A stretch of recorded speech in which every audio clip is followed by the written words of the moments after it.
Certo, pessoal. Olá da Europa. Eu sei que vocês sentiram minha falta enquanto eu estava de férias, mas obviamente publiquei algumas entrevistas. Eu tinha algumas guardadas e provavelmente a principal entre elas. Eu gostei de todas, mas obviamente foi a entrevista com o Ye. Ela causou um grande impacto e fico muito feliz por isso. Porque pra mim foi como tirar um peso do peito que estava lá há 2 anos.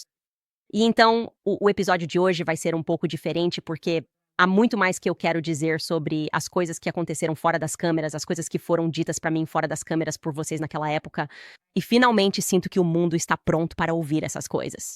Então, vou ficar reclamando com você por basicamente 45 minutos. Espero que esteja tudo bem. É isso que vai acontecer com Candace.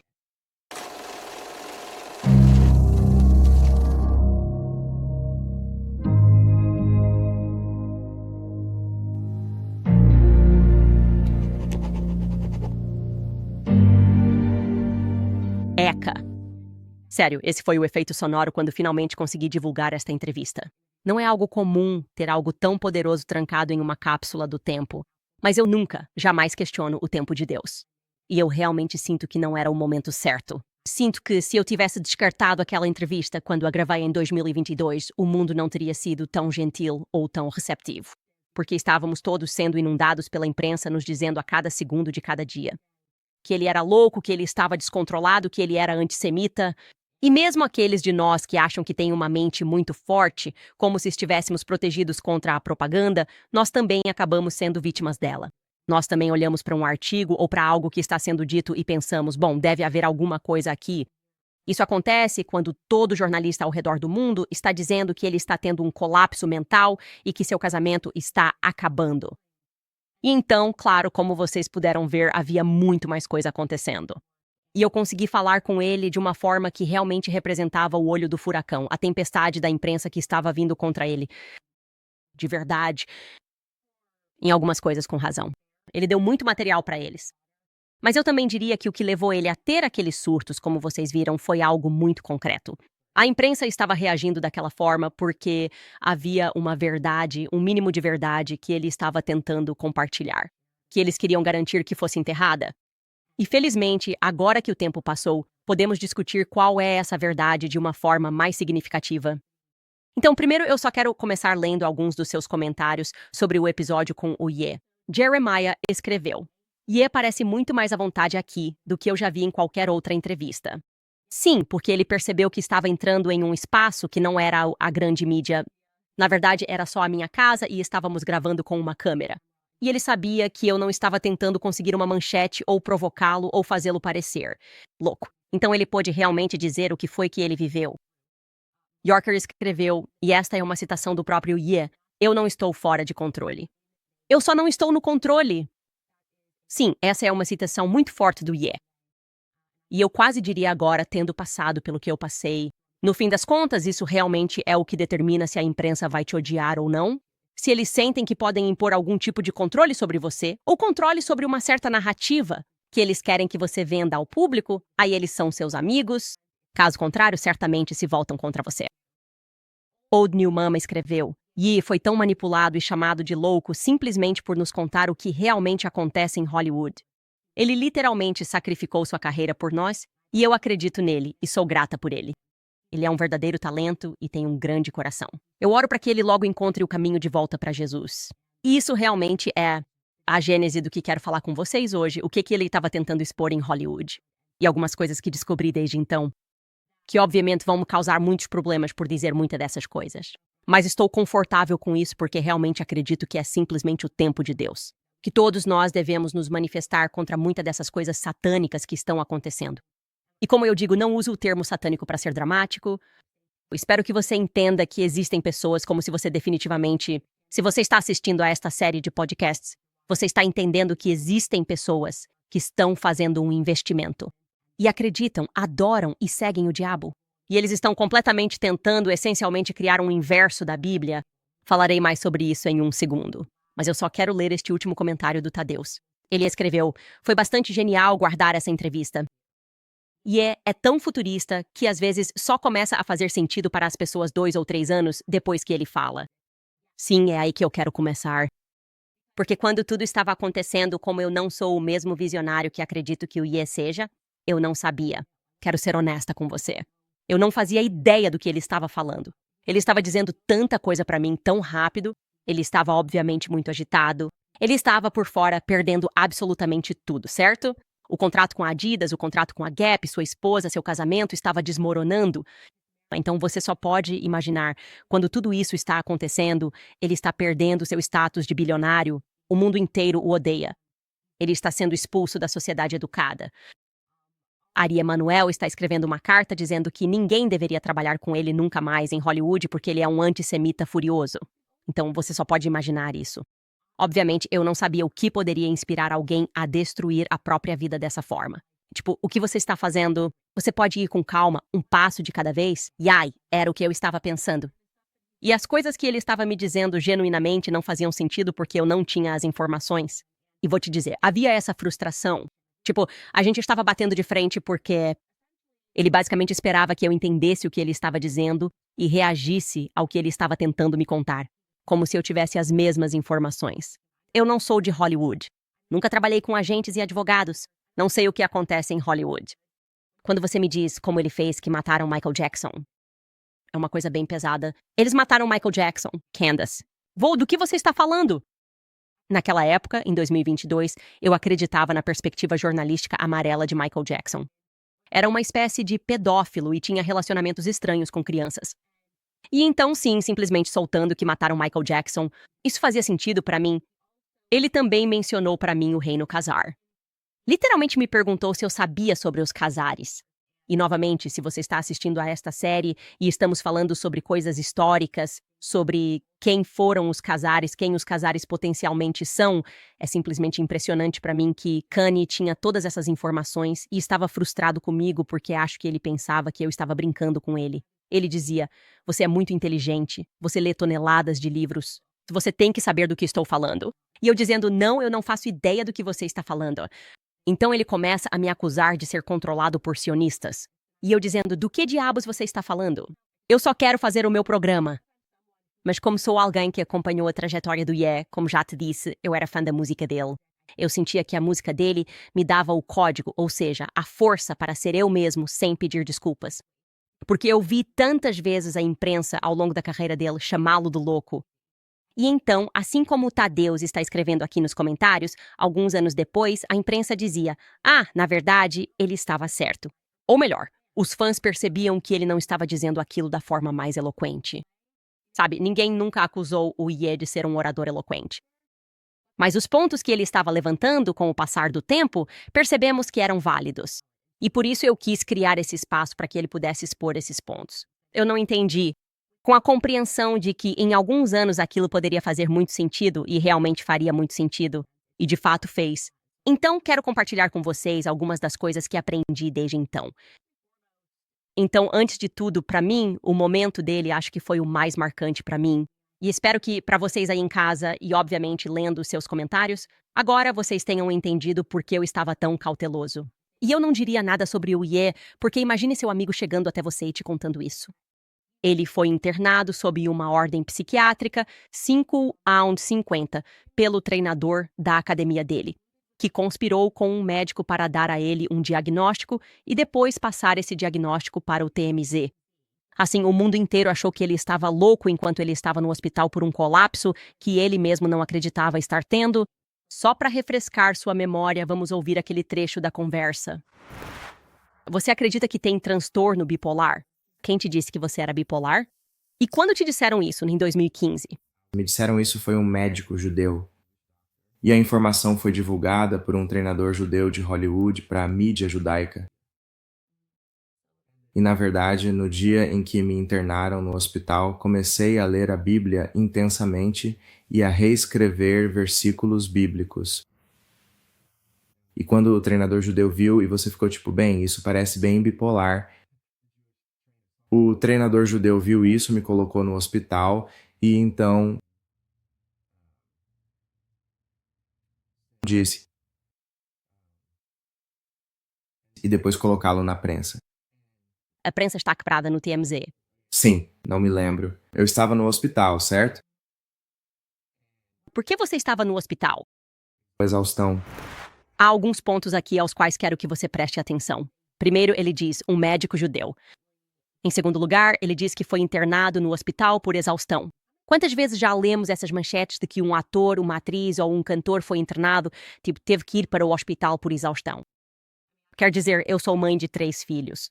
Tive 3 filhos com menos de 3 anos, muito cansada o tempo todo, nunca precisei ser internada no hospital por exaustão. E muito menos porque meu treinador da academia sugeriu que eu fizesse isso. Isso quase parece ser uma coisa exclusiva de Hollywood, de modo geral. Certo, pessoal, só entrando rapidinho para lembrar vocês de um dos meus patrocinadores que está fazendo o trabalho mais importante agora, que é a Preborn, porque eles estão literalmente salvando a vida de bebês. Todos nós sabemos o que está acontecendo no mundo agora. A Planned Parenthood continua faturando bilhões, apesar da diminuição de clientes, e o motivo disso é que eles geram enormes lucros que incluem o nosso dinheiro de impostos, o financiamento dos contribuintes. Bem, com a Preborn, somos você e eu, nós conseguimos realmente tirar a clientela deles, conseguimos salvar bebês que eles estão tentando matar. Como já disse muitas vezes, a Preborn opera com um orçamento muito reduzido. Eles resgatam mais de 200 bebês todos os dias e não recebem nenhum financiamento do governo. A Preborn Network of Clinics está situada nos cantos mais obscuros do país, porque eles competem diretamente com os gigantes do aborto e precisam da nossa ajuda agora mais do que nunca. Ao doar apenas R$28 para a Preborn, você oferecerá um ultrassom gratuito para uma futura mamãe que esteja em crise. Porque assim que ela ouve o batimento cardíaco do bebê, tudo muda. Literalmente, a chance de vida do bebê mais do que dobra. Então, por favor, apadrinhe a vida de um bebê precioso hoje. Sua doação dedutível de impostos irá diretamente para salvar vidas de bebês. Basta discar asterisco 250 e dizer a palavra-chave bebê. É asterisco 250 bebê. Ou você pode acessar Preborn/Candace. Mais uma vez, é Preborn/Candace.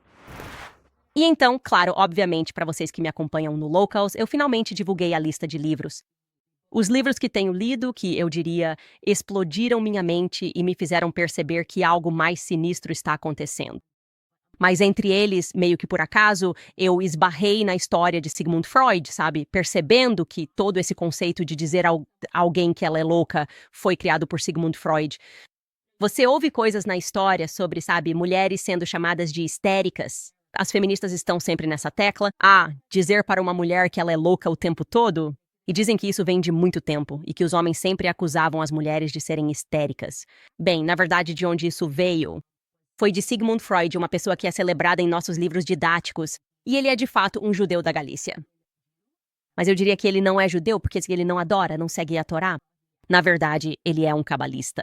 É isso que este livro de David Babylon, que era um historiador judeu, escreveu. Ele escreveu sobre Sigmund Freud e todas as implicações de que ele criou a psicanálise como um meio de popularizar a cabala. Livro fascinante. Eu recomendo totalmente que você o leia. Vou te passar, na verdade, o título completo: Sigmund Freud e a tradição mística judaica. Mais fascinante ainda é o fato de que Sigmund Freud, que não tinha nada a ver, nos seus primeiros 30 anos de vida, absolutamente nada a ver com psicanálise. E, de repente, decidiu fazer uma grande mudança de carreira depois que, e isso é fortemente sugerido neste livro, seu pai lhe revelou que era um cabalista. Existe um entendimento de que não se fala sobre essa tradição mística na família até que você tenha pelo menos 30 anos de idade. Porque os segredos da cabala são considerados tão poderosos que não podem ser confiados a alguém jovem. Então conta que quando ele tinha 35 anos, seu pai lhe presenteou com essa Bíblia hebraica. E então, de repente, a vida de Sigmund Freud se transformou e ele começa a escrever essas cartas estranhas para seu amigo, que também era um pedófilo. Bem, Wilhelm Fliess era o nome dele.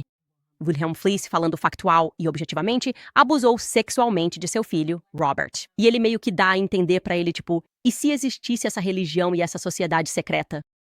E as pessoas faziam parte disso, basicamente deixando seu amigo saber que agora ele estava ciente do motivo pelo qual encontrava tantas pacientes, tantas mulheres que ele atendia, que diziam ter sido abusadas por seus pais. E, a princípio, isso foi um ponto de frustração para ele, porque quando levou isso aos seus superiores em Viena. Agora, outros psicólogos meio que o ignoraram e isso o deixou frustrado. E então, de repente, ele não ficou mais frustrado com isso. E ele pensou, agora eu meio que entendo. E então, o que ele criou foi um meio de, à medida que essas mulheres chegavam dizendo, estou sendo abusada, ao invés disso, dizer a essas mulheres, diagnosticar essas mulheres com histeria, literalmente você só está louca.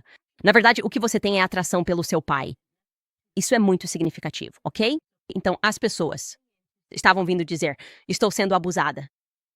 E Sigmund Freud é considerado um herói. Ele é considerado um psicólogo revolucionário porque, na minha visão, o que ele realmente fez foi dar a um culto de psicopatas um meio de manipular o mundo, certo? De manipular os pacientes para que pensassem que havia algo de errado com eles por reconhecerem que tinham sido abusados. E assim, a ideia de histeria foi criada por Sigmund Freud. Então eu li esse livro e pensei, ok, isso é extremamente interessante. E eu não sabia disso sobre Sigmund Freud. E então, quando eu revelei em um episódio que alguém que havia trabalhado como diretor do Sigmund Freud Archive Center, um homem judeu, que aliás deveria ser celebrado por sua coragem, Jeffrey Mason. Quando Jeffrey Mason, que se formou em Harvard, conseguiu esse emprego dos sonhos, trabalhando no Sigmund Freud Archive Center e estando no caminho rápido para se tornar o novo diretor do centro, decidiu aprender alemão para poder ler aqueles arquivos e descobriu que Sigmund Freud estava acobertando pedófilos. Ingenuamente, Jeffrey achou que, se fosse ao mundo e compartilhasse essa informação, as pessoas diriam: "Meu Deus, você descobriu um segredo enorme. E agora vamos derrubar Sigmund Freud e arrancá-lo dos livros didáticos." Bem, aconteceu exatamente o oposto. A imprensa se voltou contra ele. Ele começou a ser atacado pela imprensa. Ele acabou em um processo judicial que durou 10 anos porque foi difamado pela New Yorker. E ele ganhou o processo, mas depois eles ganharam o recurso. De um lado para o outro, foram 10 anos de sua vida lutando porque estava sendo difamado na imprensa por tentar expor o fato de que Sigmund Freud era um pedófilo. Então, é possível perceber pelas cartas dele que o pai de Sigmund Freud era um pedófilo, que Sigmund Freud estava acobertando pedófilos. Também sabemos disso como um fato posteriormente. Seu neto, um homem chamado Clement Freud, foi revelado recentemente que também era um pedófilo. Um homem extremamente poderoso, aliás, no Reino Unido. Então, isso deveria assustar a todos nós. E assim sabemos que se trata de uma linhagem de pedófilos. E o que veio dessa linhagem da família Freud? Bem, eu lhe disse, Edward Bernays era sobrinho de Sigmund Freud. Ele é considerado o pai da propaganda. Vocês estão me conectando os pontos aqui. Então você tem a psicanálise que se torna propaganda. E estamos começando a perceber que eles entenderam que por meio do jornalismo sensacionalista, eles poderiam fazer as pessoas acreditarem em qualquer coisa e encobrir crimes graves. Agora, é interessante porque ele também estava me lembrando, estou me referindo a Kanye West, estava me lembrando da ideia de que havia gangues em Hollywood. E isso é algo que continua dando as caras. E agora está sendo chamada de teoria da conspiração antissemita. Falei sobre a plausibilidade de que existissem gangues, obviamente, porque muitos artistas continuam dizendo que elas existem. Michael Jackson. Entre eles, disse que havia uma gangue de pessoas que estavam conspirando para arruinar sua vida. Todos os artigos que saíam sobre ele eram apenas uma forma de jornalismo sensacionalista. No final, ele venceu os processos. E as crianças que estavam em sua propriedade se manifestaram como Macaulay Culkin fez e disseram: "Ele nunca me tocou, nada disso aconteceu. Na verdade, ele estava em guerra com a Sony." E para o Kanye trazer essa informação para mim para dizer, sabe, o MJ foi morto, até isso parecia algo muito distante para mim até que coloquei as mãos neste livro. Agora, este livro está bem surrado, porque eu tive que comprar este livro no eBay. O título deste livro é Hollywood Babylon. Ele foi escrito por alguém chamado Kenneth Anger. E eu vou te contar quem foi Kenneth Anger só com base na Wikipédia dele. Ele foi um cineasta experimental underground americano, ator e escritor, trabalhando exclusivamente com curtas-metragens. Ele produziu quase 40 obras, começando em 1937. Os filmes de Anger misturavam surrealismo com homoerotismo e ocultismo de diversas formas. Ele próprio era ocultista. Ele se considerava fascinado por Aleister Crowley.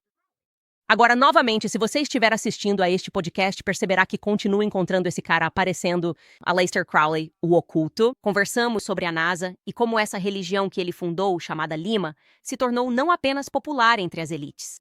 Quer dizer, eles nem se importavam, eles estavam apenas realizando rituais sexuais, tentando invocar demônios. E o fato de que essa informação está livremente disponível na internet e a maioria de nós não sabe disso, para mim, é um pouco de conspiração, certo? O fato de que ele era bem-vindo na alta sociedade, era amado e adorado por políticos da elite no Ocidente, deveria nos fazer pensar, o que realmente está acontecendo aqui? Enfim, entrando nesse livro, você não vai acreditar nisso. Acho que vou te fazer uma pergunta aqui. O que poderia haver em um livro ou em uma conversa que justificasse ser banido? Por que a minha conversa com o Kanye foi banida? Por que qualquer conversa com o Kanye foi banida em 2022? Agora que você ouviu a conversa, você pensa: bom, não foi uma conversa maluca. A mídia me fez pensar que ele estava super exaltado. Por que não nos permitiram ouvir o Kanye falar? Por que, da mesma forma, quando este livro foi publicado em 1965 na América, ele foi banido? Eles tiraram o livro das prateleiras. Isso está me deixando perplexo, aliás, porque nem consigo entender como fizeram isso legalmente. Tipo, isso é a América. Você não pode banir livros, mas esse livro foi banido. Kenneth Anger escreve esse livro chamado Hollywood Babylon, e ele é banido. Ele não pôde ser impresso novamente até 1975 nos Estados Unidos.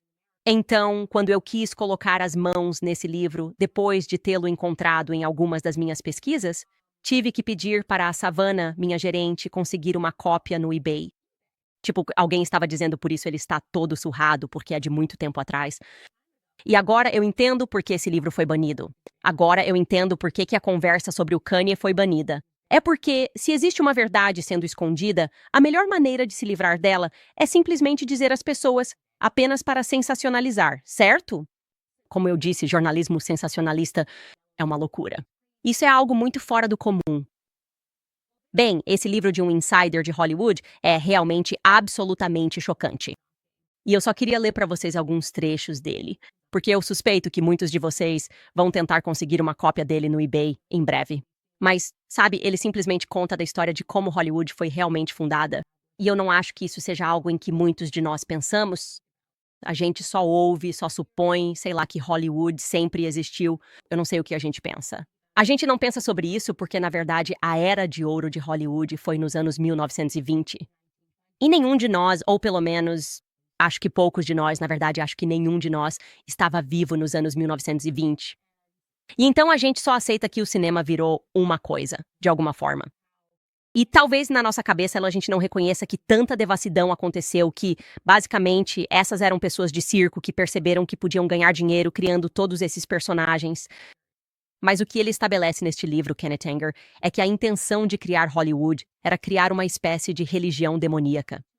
Então eu vou ler para vocês sobre como eles até mesmo chamavam os teatros da época de catedrais, sabe? Como esse inverso da religião novamente.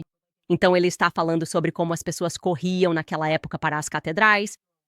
E ele escreve, um filme mais estupefaciente que o outro surgia nas cidades do país para acomodar os fiéis abastados. As multidões afluíam aos templos escurecidos, onde as sombras tremeluzentes dançavam visões fugazes, de divindades eróticas e excitantes nascidas de uma escuridão de alguma forma perversa e maravilhosa, embaladas pelo solo exuberante de uma orquestra sinfônica. Eram santuários errantes onde milhões adoravam das profundezas das plateias. Seus ídolos, no altar argentino elevado, eram enormes rostos desencarnados de deuses impressionantes e deusas adoráveis, que combinavam com seus perfis ondulados em tons pastéis enquanto proferiam mudos e, felizmente, inaudíveis nadas. Por todo o mundo, essa religião nova e pagã floresceu e deixou suas oferendas antes de cruzar o recinto sagrado. Essa religião, enormemente lucrativa para seus perpetradores, tão cínicos quanto desavergonhados, era apenas antiga, pagã, hedonista. A adoração do corpo disfarçada sob uma nova aparência. A adoração das estrelas de Hollywood, era uma ilusão, uma provocação, uma fraude. Era quase tão divertido quanto a religião dos velhos tempos. Sem sangue nos altares, mas o sangue viria. Ele então fala sobre, você sabe, a estrela. A adoração dos corpos celestes começou quando as figuras cintilantes deixaram de ser anônimas, criando todos esses personagens, Chaplin, todos eles com nomes que na verdade não eram seus nomes. Nunca tão poucos, pois as estrelas de Hollywood de primeira grandeza nunca foram mais do que um seleto grupo, um círculo encantado, forneceram material para masturbação para tantos. Nenhuma outra religião pode fazer essa afirmação. Ok, eu odeio interromper de novo, mas preciso falar para vocês sobre a American Financing. Eu sei do estresse econômico que tantas pessoas estão passando agora, sentindo que você está constantemente tendo que colocar suas despesas no cartão de crédito, o que obviamente só aumenta o estresse. Porque você está tentando encontrar uma saída para o ciclo interminável de dívidas. Bem, aqui está algo que você pode fazer. Você pode ligar para meus amigos da American Financing. Eles estão ajudando pessoas, assim como você, a mudar de vida usando o valor acumulado em suas casas para quitar dívidas com juros altos. Eles entendem o que você está passando e conversam com pessoas na sua situação todos os dias. A American Financing está economizando para seus clientes, em média, $854 por mês, o que, somando tudo, equivale a um aumento efetivo de $10.000 por ano. E se você quiser começar, talvez nem precise pagar a parcela da hipoteca do mês que vem se ligar hoje mesmo.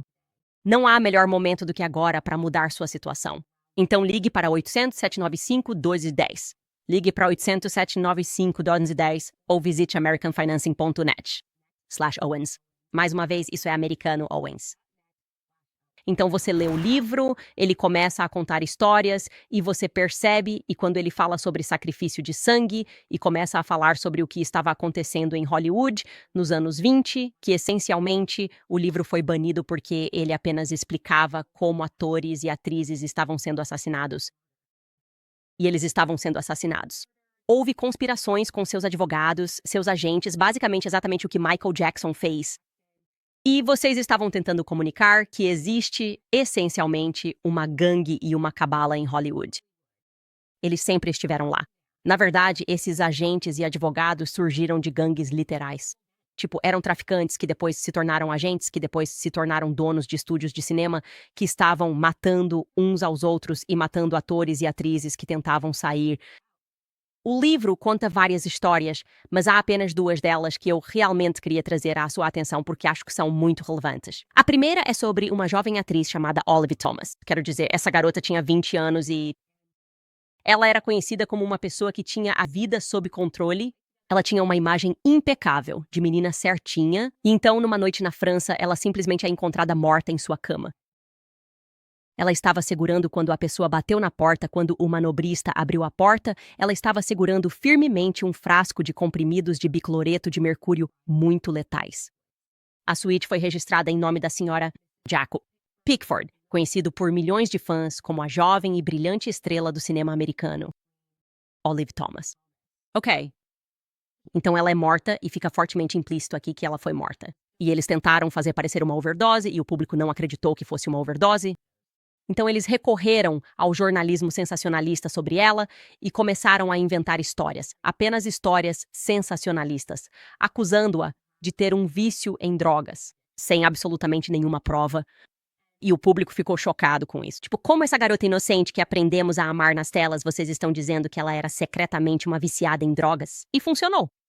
Todas as vezes que eles usavam esse tipo de jornalismo sensacionalista, quando queriam que as pessoas olhassem para o outro lado e não acreditassem que algo criminoso havia acontecido, eles simplesmente diziam que as estrelas eram viciadas em drogas ou que eram loucas. Bastava repetir isso várias e várias vezes. Acho que o mais impressionante foi a história de um ator que era considerado o rei da Paramount, esse ator. O nome dele era Wally Reed e eles o internaram. E o que realmente estava acontecendo era que ele valia muito dinheiro para a Paramount. Eles precisavam se livrar dele. Então eles usaram a esposa dele, certo? E o internaram, conseguiram que ela assinasse alguns papéis de alguma forma, basicamente dizendo que ele era viciado em morfina. E então ela fez o papel e disse, ele é viciado em morfina. E mais uma vez a América ficou chocada porque ele tinha uma imagem impecável. E eles basicamente, e eu vou ler isso diretamente.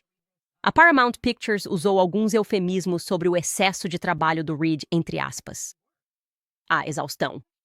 Reed estava exausto, mas logo nada menos que isso. Uma fonte que a senhora Wally Reed informou à imprensa que seu amado marido estava passando por um tratamento para dependência de morfina. Então, mais uma vez, usando as esposas para garantir ao público que os maridos estão realmente insanos que precisam ser internados. De novo, esse padrão é familiar demais. A notícia sensacional de que Wally Reed era um viciado em drogas atingiu o público americano em geral como um chicote de couro cru no rosto. Wally não era apenas uma estrela de cinema de Hollywood imensamente popular. Ele era o símbolo vital da juventude masculina americana. De olhos azuis e cabelos castanhos, Wally era um homem bonito, alegre, robusto, um gigante de 1,90 m e possuía talento para atuar, além de juventude e boa aparência. Então eles ficaram chocados. Eles literalmente colocaram esse ator em uma cela acolchoada. Ok, isso foi em 1922. Ele passou o resto de 1922 dentro daquela cela acolchoada, em um sanatório isolado. Stark abafava suas imprecações como um Nabucodonosor louco contra o mundo em geral, contra Hollywood, contra Zucker. Esse era o presidente da Paramount. Acima de tudo, contra sua esposa. Ele parecia ter esquecido seu filho pequeno, a quem as revistas de fãs idolatravam como o retrato de seu pai. Continuando, diz que Wally morreu em sua cela acolchoada em 18 de janeiro de 1923. Circulou na colônia cinematográfica um rumor feio de que ele havia sido, entre aspas, sacrificado. Muitos sabiam ou achavam que sabiam os motivos. Bastante impressionante. Sua esposa disse que o estilo de vida boêmio foi o que o levou à bebida e à libertinagem e que havia esses arruaceiros de Hollywood que o deixaram viciado em morfina. E nunca saberemos o que aconteceu naquela cela acolchoada, nunca saberemos quais foram as razões para que houvesse conluio entre esses executivos. Este é Zucker, diz Lasky, que tinha um investimento de $2 milhões em Reed, e todos eles concordaram que era melhor que Wally fosse mantido fora de vista. Novamente, essas eram as pessoas que comandavam a Paramount Pictures. Nunca saberemos o que realmente aconteceu, mas é fortemente sugerido que ele foi colocado na cela e então o mundo foi informado de que ele estava insano. De um ator que eles amavam ver nas telas. Então você pode imaginar o quanto esse livro me deixou arrepiado. Agora, com o benefício da retrospectiva, percebendo que muito do que Ye estava tentando me comunicar era bastante plausível, como essa conspiração de agentes trabalhando com advogados, às vezes junto com os empresários e agentes das pessoas, para efetivamente expulsar alguém de Hollywood por meio do jornalismo sensacionalista, simplesmente mentindo descaradamente sobre alguém. Você pode imaginar agora o meu entendimento sobre os fatos que cercam o caso MJ, que ele entrou em guerra com a Sony, uma dessas grandes empresas, e ele estava ganhando essa guerra. E então, de repente, o mundo foi informado que Michael Jackson... E eu era alguém que acreditava nisso, porque, como eu disse, poucos de nós conseguem realmente resistir quando há tanta insistência da imprensa de que alguém é louco, ou alguém é pedófilo, ou alguém é antissemita. Michael Jackson. Acho que se chamava todas essas coisas. Jacko. Deram-lhe um nome. Exatamente as mesmas táticas que eles vinham usando desde o início de Hollywood. Exatamente as mesmas táticas que tentaram usar comigo. Foi isso que aconteceu quando fui efetivamente expulso. Foi como se um botão tivesse sido pressionado. Fui encaminhado para AVD. Da noite para o dia, pareceu que foi literalmente da noite para o dia, alguém apertou um botão e houve uma pressão total do tribunal para cancelar Candace Owens, tentando convencer as pessoas. Ela simplesmente enlouqueceu e ficou antissemita. Talvez tivessem feito isso se tivessem tido os meios. Ainda bem que não sou de Hollywood. Eles teriam me internado e dito que era para o meu bem. Talvez eles tivessem um familiar na folha de pagamento que teria aparecido e dito: "Ah, tivemos que fazer isso. Reconhecemos que, de repente, aos 35 anos, Candace Owens tinha transtorno bipolar." É muito importante que comecemos a reconhecer essas táticas e perceber que há um monte de pessoas em Hollywood que, quando tentaram se manifestar sobre as coisas que estão acontecendo com elas, receberam o mesmo tratamento. Acredito que foi isso que aconteceu com a Britney Spears. Acredito que a Britney Spears, por qualquer motivo, foi, e agora existe até um termo para isso, MKUltra. Claro, essa última parte me veio à mente quando li o livro Caos. Novamente, todas essas coisas são desconexas. Eu me interesso por vários assuntos, mas reconhecendo que médicos da CIA haviam criado um programa e basicamente estavam tentando encontrar uma forma de causar transtornos mentais nas pessoas. O programa MKUltra, o COINTELPRO, eles eram fascinados pela ideia de essencialmente controlar mentes. Esse foi um programa real e funcionou. E um dos meios pelos quais as mentes são controladas é pela grande mídia, pela propaganda, que, pode-se dizer, é fruto do trabalho de um bando de pedófilos. Essa é a realidade.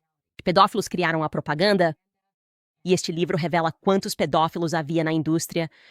Fala sobre chantagem, fala sobre pedofilia. Aborda todos esses temas de uma forma bastante chocante e faz você entender que Hollywood sempre foi um grande mal. Hollywood sempre foi efetivamente a Babilônia. E eles têm tentado, basicamente, encontrar pessoas para fazerem sua vontade, certo? Para convencer as pessoas a seguir ao mal, para propagar o mundo em uma vasta variedade de pecados e transgressões, incentivando ativamente o pecado e a depravação moral. Quero dizer, é realmente sobre isso que Hollywood tem sido desde o seu início. Fazendo uma pausa rápida, eu sei que estamos tendo uma ótima conversa, mas existe uma maneira de você tomar café, ter ótimas conversas, apoiar este programa, e isso é se você começar a tomar o café 7 Weeks. Estou realmente animado para contar isso a vocês, porque se alinha perfeitamente com a nossa missão de salvar vidas. Por que se chama 7 Weeks Coffee? Bem, porque com 7 semanas de desenvolvimento, um bebê tem o tamanho de um grão de café. E é a primeira vez que um batimento cardíaco é claramente detectado em um ultrassom. É por isso que eles doam 10% de cada venda para apoiar serviços de ultrassom em centros de atendimento à gravidez em todo o país. Agora, quero deixar claro, o café é fantástico. Eles são super criteriosos com o que estão colocando no seu corpo. O café é livre de mofo, livre de pesticidas, cultivado à sombra, de baixa acidez e é produzido de forma orgânica. Além disso, ele vem do top 1% a 2% dos melhores grãos do mundo. Aqui está o que você precisa saber. A Science West Coffee está lançando uma nova iniciativa empolgante. Chama-se Beba Mais Café, Salve Mais Vidas, exclusivamente para meus ouvintes. Quando você assina, economiza 15% e ainda ganha uma Eco Bag Drink Coffee, Save Lives grátis no seu primeiro pedido. Todo mundo precisa de uma Eco Bag nova, não é? E não para por aí. Exclusivamente para minha audiência, se você usar o código Candace no checkout, vai economizar mais 10%, totalizando 25% de desconto no seu primeiro pedido. Então acesse 7weekscoffee.com e use o código Candace para garantir 25% de desconto. Mais uma vez, é 7weekscoffee.com, código Candace no checkout para 25% de desconto. Sabe, quando você lê aquele livro Caos, percebe que a CIA trabalhou com o Dr. Hollywood West, trabalhou com Sidney Gottlieb e eles queriam ser capazes de controlar pessoas em Hollywood. Então vou te dar minha perspectiva e minha crença. Eu acredito que Kanye West foi vítima do MKUltra. Acho que, obviamente, a pessoa que participou disso foi Harley Pasternak, o treinador dele. E vou ler para vocês o que a imprensa ignorou na época em que Kanye estava tweetando sobre, entre aspas, os judeus. Ainda me impressiona que a imprensa tenha ignorado ele dizendo que Harley Pasternak era uma peça desse quebra-cabeça que levou à sua frustração. E tweetou: "O que já deveria estar óbvio é que fui criado para defender minha verdade, independentemente das consequências, então vou dizer isso novamente. Fui mentalmente diagnosticado de forma errada e quase fui drogado até perder a razão para me tornar uma celebridade gerenciável e bem comportada." A mensagem que ele compartilhou de Harley Pasternak foi: "Eu vou te ajudar." De algumas maneiras. Primeiro, você e eu sentamos e temos uma conversa amorosa e aberta, mas você não usa palavrões. E tudo o que for discutido será baseado em fatos, e não em alguma coisa maluca que aquele seu amigo idiota te disse ou que você viu em um tweet. Segunda opção, eu te interno novamente, onde eles te medicam até não aguentar mais e você volta para a terra dos zumbis para sempre. O dia de brincar com as crianças simplesmente não será o mesmo. Eu vejo vocês assistindo isso agora. Seus personal trainers falam com vocês desse jeito? Que conexões seus personal trainers têm para conseguir te internar e te encher de remédios? E agora que sabemos, de fato, graças a documentos da CIA que foram desclassificados, que eles conseguiram criar um coquetel para dar às pessoas distúrbios mentais como um mecanismo de controle, como essa mensagem de texto soa para você. Se Kanye está louco, é porque tentaram deixá-lo louco. Eles queriam fazer com o Kanye o que conseguiram fazer, na minha opinião, com a Britney Spears. E é extremamente importante que continuemos a dar a ele uma plataforma para falar exatamente sobre o que está acontecendo em Hollywood. Porque, como eu disse, desde o começo dos tempos, essa tem sido uma história tremendamente sombria e que só parece ficar mais sombria a cada ano. Enfim, era isso que eu queria dizer sobre esse assunto, pessoal.